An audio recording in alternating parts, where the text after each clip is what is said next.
Hi everyone, welcome back to a new post today. Today let's discuss the most important topics for October 25th.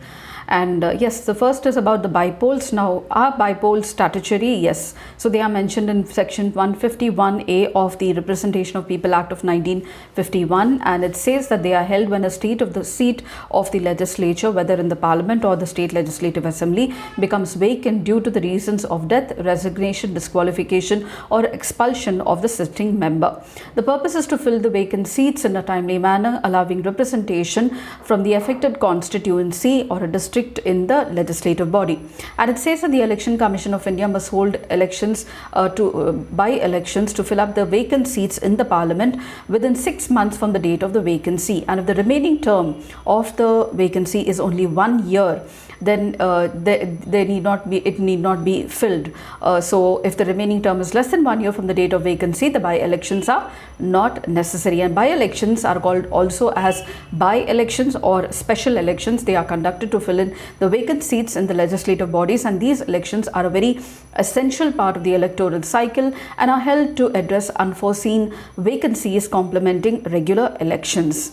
So this is about the bipoles, and we have the next issue is about the India and Germany signing a military logistic support agreement. So we have already military logistic support agreements with Russia, USA, UK, Australia, Japan, South Korea, and now we are planning one with Germany. The agreement facilitates reciprocal usage of logistics by the militaries of both the nations during the visit to each other's ports, bases and military installations. Logistics agreements are administrative agreements which help to facilitate replenishment of fuels, rations, spares, berthing and maintenance of other nations' warships, military aircraft, troops during the routine port of calls, joint exercises, and also training carried out in each other's countries during humanitarian assistance and disaster relief. These agreements simplify the bookkeeping process during such events and ensure that the forces visiting the countries are benefited using the host nation's existing logistics network, which additionally reduces overall costs and saves on time.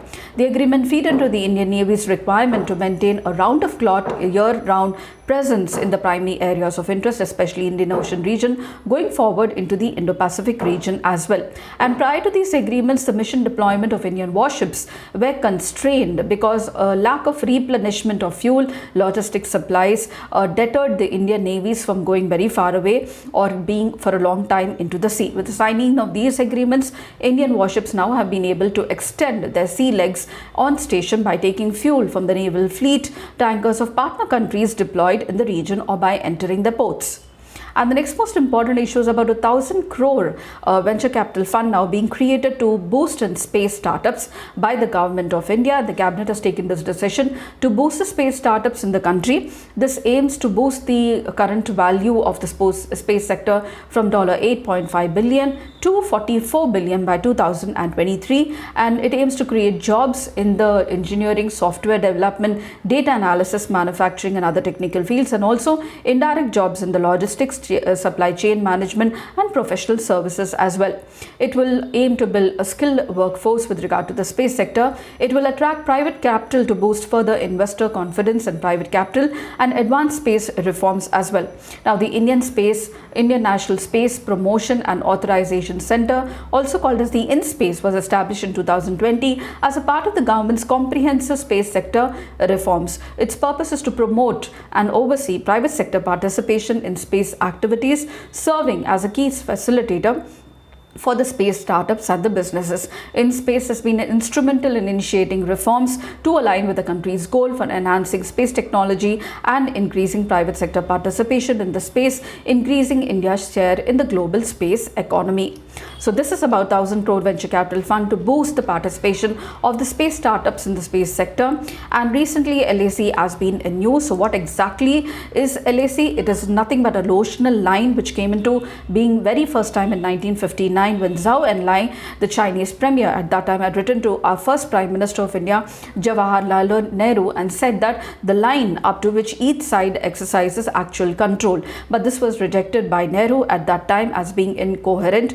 Subsequently, the term started to be used after the 1962 Sino-India War. The LAC is a notional line. It is not drawn on land, or it's not real, and it is just being maintained by the India and the Chinese countries. It is different from the borders claimed by both the countries. After in the Sino-India dispute, the India claims the entire Aksai Chin, while China claims Zangnan, that is the South Tibet and Arunachal Pradesh. And the line of actual control is now divided into three sectors: the western sector of the Ladakh area, which lies between Tibet and the Xinjiang region, autonomous region of the Chinese side; the middle sector between Uttarakhand, Himachal Pradesh and Tibet; and the eastern sector between Zangnan, that is Arunachal Pradesh on the Indian side, and Tibet autonomous side. This sector is generally known as the McMahon line. And the time of actual control originally referred to in the boundary in the western sector after the 1962 Sino-India War, and recently India and China have now decided on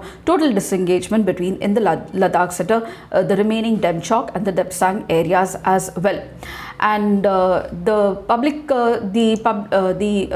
Accounts Committee has been in news because of the SEBI official Butch being summoned by the Public Accounts Committee. What exactly is this company? It is one of the standing committees, financial standing committees, apart from the Public Committee of Estimates and Public Committee on Public Undertakings. The Public Accounts Committee is constituted every year under the rules of procedure of the Lok Sabha. It consists of not more than 22 members, 15 from the Lok Sabha and 7 from the Rajya Sabha, and the term of the members is 1 year. Until 1967, the chairman was appointed by the speaker, but now he is a member of the opposition in the Lok Sabha. And the most important functions of the Public Accounts Committee are that they have to satisfy, they scrutinize the appropriation accounts of the Government of India and the reports of the Comptroller and Auditor General. They ensure that the money is drawn in the accounts have been dispersed where legally available for and applicable to the service for which they have been asked, that the expenditure confirms to the authority which governs it that every reappropriation has been made in accordance to the rules framed by the authority, and also it has the duty to examine the statement of the accounts showing income and expenditure of state corporations, trading, manufacturing schemes, concerns of projects, etc., to examine the statements of accounts showing income and expenditure of autonomous and semi-autonomous bodies, and consider the report of the CAG with regard to the receipts and expenditure which are examined by him with regard to the stores and the stocks. So these are some of the functions about the PSC and why it was a news. So these are some of the important points that I wanted to discuss with you with regard to October 25th. And if you did, please do like, share and subscribe, and don't forget to comment at the end of the video. Tomorrow we shall discuss October 26th. Until then, it's very happy learning.